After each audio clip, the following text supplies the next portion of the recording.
بسم اللہ الرحمن الرحیم۔ مجھے سننے والے میٹھے میٹھے پیارے پیارے بھائیوں اور بہنوں کی خدمت میں خوشبو سے معطر السلام علیکم ورحمۃ اللہ وبرکاتہ۔ سامعین معظم، میں آپ کو کئی موقع پر پہلے بھی کہہ چکا ہوں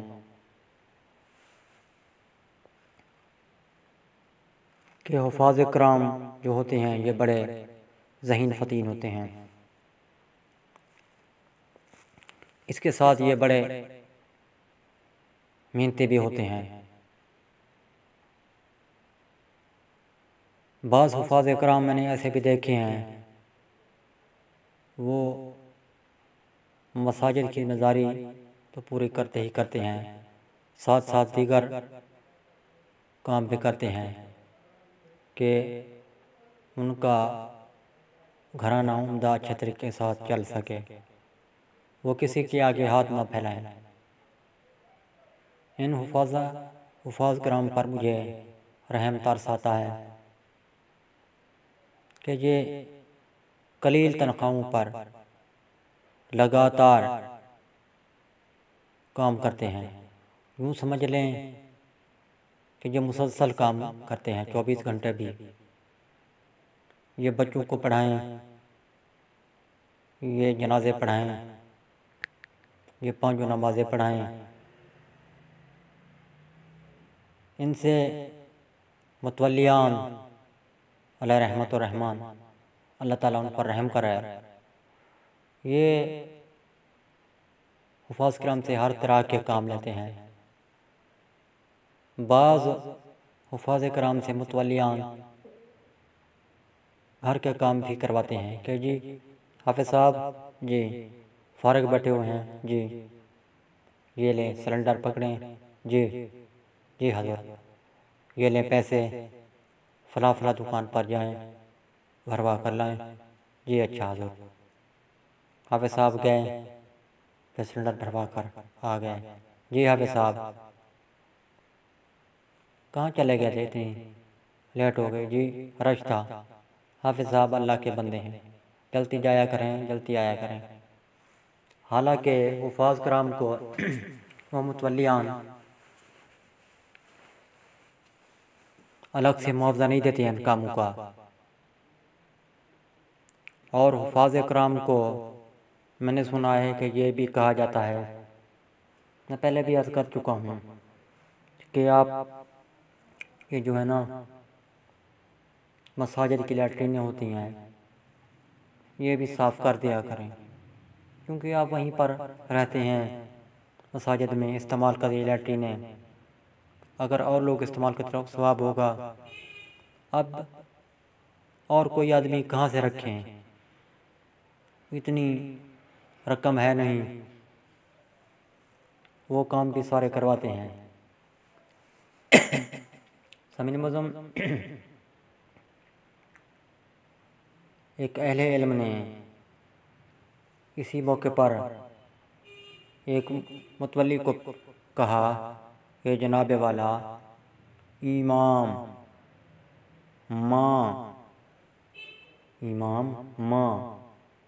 ماں کے برابر درجہ رکھتا ہے امام کو آپ یہ کام نہ کرنے دیا کریں، یہ کام امام سے نہ کروایا کریں۔ قلیل معاوضے پر، قلیل تنخواہ پر ایک عورت بھی رکھ لیں، مل ملا کر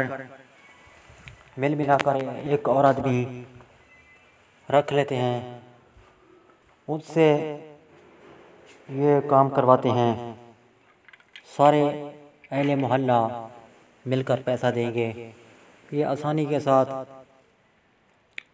یہ سلسلہ چلتا رہے گا، یہ کام چلتا رہے گا۔ سامعین معظم، کچھ حفاظ کرام ایسے ہوتے ہیں جو نمازوں کے علاوہ دکانداری بھی اپنی کرتے ہیں کہ وسائل اچھے بن جائیں، لیکن زیادہ تر نہیں کرتے ہیں، کیونکہ متولی صاحبان ان کو ویلا فارغ بیٹھنا دیتے نہیں ہیں، وہ کہتے ہیں بس لگاتار آپ ہمارے سبھی کام کرتے رہیں اور تنخواہ ہم دیں گے آپ کو، زیادہ سے زیادہ تنخواہ جو دی جاتی ہے وہ دی جاتی ہے 5-6-7 ہزار۔ میں نے جو سنا ہے 5-6-7 ہزار، اس سے اوپر کوئی دیتا ہوگا بڑے شہروں میں تو اور بات ہے، میں نے سنا نہیں ہے۔ اب اس تنخواہ میں وہ اپنے بیوی بچوں کا علاج معالجہ بھی کروائیں، خوشی غمی کے اخراجات بھی برداشت کریں۔ اگر وہ کسی دوسرے شہر میں رہتا ہے تو آنے جانے کا وہ کرایہ بھی وہیں سے نکالے۔ یہ سارے جو معاملات ہیں نا وہ اسی تنخواہ میں اس کو پورے کرنے ہوتے ہیں۔ سامعین معظم،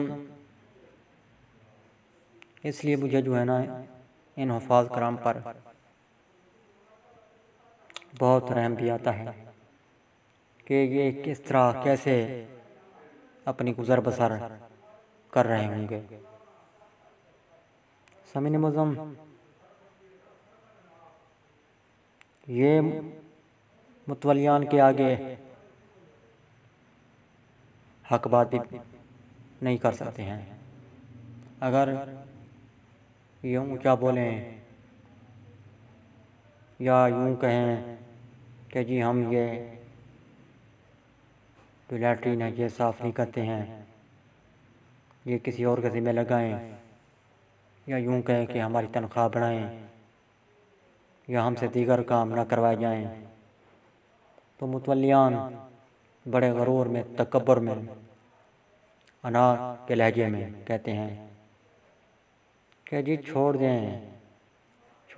دیں آپ، اگر کام یہ کر سکتے ہم کوئی اور اللہ والا لے کر آئیں گے، متقی پرہیزگار جو سارے کام بھی کرے گا۔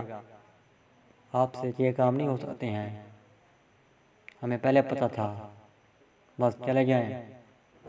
بس تھوڑی سی رقم ان کے منہ پر ماری کہ آپ نے اتنے دن تو نمازیں پڑھائی ہیں، اتنے دن تو آپ نے چھٹیاں کی، سارے ان سے حساب کتاب لیتے ہیں، پھر قلیل تنخواہ میں بھی کاٹ کے باقی ان کے منہ پر دے مارتے ہیں۔ اس طرح یوں کہہ لیں، کہنا تو نہیں چاہیے لیکن یہ دیکھا گیا ہے کہ اس طرح کرتے ہیں، پھر ذلیل و رسوا کر کے نکال دیتے ہیں۔ یہ کیوں نکالتے ہیں کہ انہوں نے سچی بات ان کے منہ پر کہہ دی ہوتی ہے۔ سامعین معظم، یہی حال ایک حافظ صاحب کا ہوا، جن کو میں اور آپ حافظ حسین احمد کے نام سے جانتے ہیں، جو کہ مولانا فضل الرحمن کی جماعت کے جنرل سیکرٹری تھے، ہیں نہیں تھے، کیونکہ اب مولانا صاحب نے یوں کہہ لیں ان کو دیس نکالی دے دی ہے، اپنی جماعت سے نکال دیا ہے۔ وجہ کو یوں بنی کہ حافظ صاحب نے حق سچ بھرے مجمع میں کہہ دیا۔ میں نے آپ کو پہلے بتلایا کہ حفاظ کرام بڑے محنتی، نڈر، اچھے انسان ہوتے ہیں، یہ حق سچ کہہ دیا کرتے ہیں، اور اسی حق سچ کی پداش میں اپنی یوں کہہ لیں، یہ نوکری کہہ لیں، جو کچھ بھی کہہ لیں، ان سے بھی بعض دفعہ ہاتھ دھو بیٹھتے ہیں۔ ان کا پختہ یقین، ایمان، یہ جذبہ، ان کے پختہ یقین، ایمان، جذبے کو میں سلام پیش کرتا ہوں۔ یہ کہتے ہیں کہ رزق کا مالک خالق حقیقی اللہ عز و جل ہے، آپ نہیں ہیں۔ پھر دیکھا یہ جاتا ہے کہ جلد ہی ان کو کوئی اور مسجد مل جاتی ہے۔ سامعین معظم، یوں حافظ صاحب نے بھی حق سچ کہہ دیا۔ کس کے بارے میں کہا یہ بھی آپ کو بتلا دیتا ہوں اگر آپ نے نہ سنا ہو تو، کہ انہوں نے نواز شریف کی اصلیت بیان کر دی۔ انہوں نے کیا اصلیت بیان کی؟ یہ تو پہلے ان کے یوں کہہ لیں لیڈر کہہ لیں، ان کے قید کہہ لیں، مولانا فضل الرحمان بھی بیان کرتے آ رہے تھے۔ اب اگر انہوں نے حقیقت بیان کر دی، حافظ صاحب نے تو سارا ملبہ ان پر ڈال دیا گیا کہ انہوں نے پارٹی کی خلاف ورزی کی ہے، اس طرح تو انہیں نہیں کرنا چاہیے تھا۔ جناب والا آپ کرتے رہے تو سب درست تھا۔ آپ نے انڈیا کا ایجنٹ کہا نواز شریف کو، ان کی پارٹی کو کہا کہ یہ مسلم لیگ نہیں ہے حقیقی، اس کا مسلم لیگ سے کوئی تعلق نہیں ہے، یہ ہندوؤں کی جماعت ہے وغیرہ وغیرہ، طرح طرح کے الزامات لگائے۔ اس وقت سب ٹھیک تھا۔ جب حافظ صاحب نے ہمت کی، سچ بولا، آئینہ دکھایا، اصلیت بتا دی، تو پھر آپ نے سارا ملبہ اس پر ڈال دیا۔ سامعین معظم، اس کی وجہ یوں ہے، آپ بھی باخبر ہیں، باشعور ہیں۔ الحمدللہ میرے تجزیے سن سن کر آپ مزید باشعور ہوتے جا رہے ہیں۔ بات کو یوں ہے کہ مولانا صاحب جو ہے نا، نون لیگ کو اب قبول کر بیٹھے ہیں۔ جیسے بھی ہے، اب ان کی نظر میں اب دودھ کی دھلی ہے۔ یہ کیا، ساری جماعتیں دودھ کی دھلی ہیں، شہد سے بھی زیادہ میٹھی ان کو لگتی ہوں گی، اس لیے انہوں نے ان کو قبول کر لیا۔ شہد سے میٹھی، برف سے زیادہ ٹھنڈی، پھولوں کی خوشبو سے مہکتی، میٹھی پیارے نون لیگ۔ ان کے قائدین سچے، ان کے قائدین نے جو کچھ کہا وہ سب معاف۔ وہ کہتے ہیں نا، فلاں پر اچھی بات کہنے پر 100 قتل معاف۔ یہ آپ نے محاورہ سنا ہوگا۔ تو پھر اگر ان کے لیڈران نے، نون لیگ والوں نے یہ کہا کہ معاذ اللہ ثم معاذ اللہ، نواز کا استقبال کرنا حج سے بڑا کام ہے، تو بھی قبول کر لیا۔ جو کچھ کہا انہوں نے، چاہے وہ کفر پر مشتمل کلمات ہی کیوں نہ ہوں، اب انہوں نے قبول کر لیا، گلے لگا لیا۔ وجہ وہی کہ سارے اپنی اپنی ڈوبتی سیاست کو بچانے میں لگے ہوئے ہیں۔ سیاست، یہ سارے سیاہ لوگ ساتھ ٹولہ بن گیا ہے ان یوں کہہ لیں سیاہ لوگوں کا۔ اب یہ کالے سیاہ چہرے جن پر کرپشن کے بڑے بڑے سیاہ دھبے ہیں، ان کو صاف کرنے کے لیے، ان کو دھونے کے لیے یہ ایک دوسرے کو قبول کیے ہوئے ہیں، گلے لگائے ہوئے ہیں۔ ان کو یہ ایک دوسرے کو ہر حال میں جیسے تیسے قبول ہیں، قبول ہیں، قبول ہیں۔ یہ ایک دوسرے کو ہر حال میں بار بار کہہ چکے ہیں کہ قبول ہیں، قبول ہیں، قبول ہیں، بس۔ چاہے پہلے ایک دوسرے کو گالیاں بکتے آ رہے تھے، اب ایک دوسرے کو یوں سمجھ لیں کہ کہا سنا ایک دوسرے سے معاف کروا دیا۔ کسی طرح یہ حکومت چلی جائے، پھر ہم ہوں گے، ہماری جوڑیاں ہوں گی، پھر ہم جیسا چاہیں گے ویسا کریں گے۔ سامعین معظم، یوں ان حافظ صاحب سے بھی، جن کا نام پہلے میں بتلا چکا ہوں، حسین احمد صاحب، ان سے بھی مجھے بڑی ہمدردی ہے کہ انہوں نے بھی سچ بات کہہ دی، اور اب سچ بات کہی تو انجام بھی دیکھ لیا۔ اب ان کو چاہیے کہ مزید سچ بھی سامنے لائیں،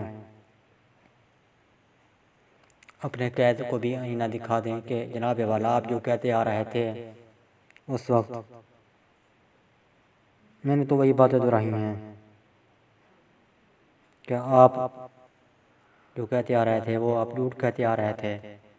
اگر آپ جھوٹ کہتے آ رہے تھے تو کیوں آپ جھوٹ بولتے آ رہے تھے؟ آپ تو مولانا تھے، مولانا ہیں، اپنے آپ کو مولانا کہلاتے ہیں۔ اگر میں نے وہی باتیں دہرا دیں تو میں غلط کیسے ہو گیا؟ میں امید کرتا ہوں کہ آپ آئینہ ضرور دکھائیں گے، ان کا حق بنتا ہے، ورنہ یوں یہ حفاظ کرام ہوں یا چھوٹے چھوٹے یہ طبقات کے لوگ ہوں، بڑے اردو والوں سے یوں ہی یہ پٹتے چلے آئیں گے، یہ ان کو رسوا کر کے نکال دیا جائے گا اگر انہوں نے ہمت نہ پکڑی۔ حافظ صاحب، آپ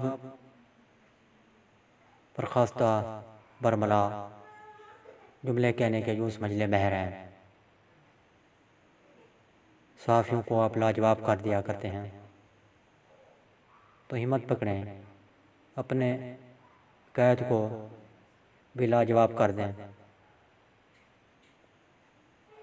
اس سے بہت سے لوگوں کا بھلا ہوگا۔ اللہ حافظ۔ پاکستان زندہ۔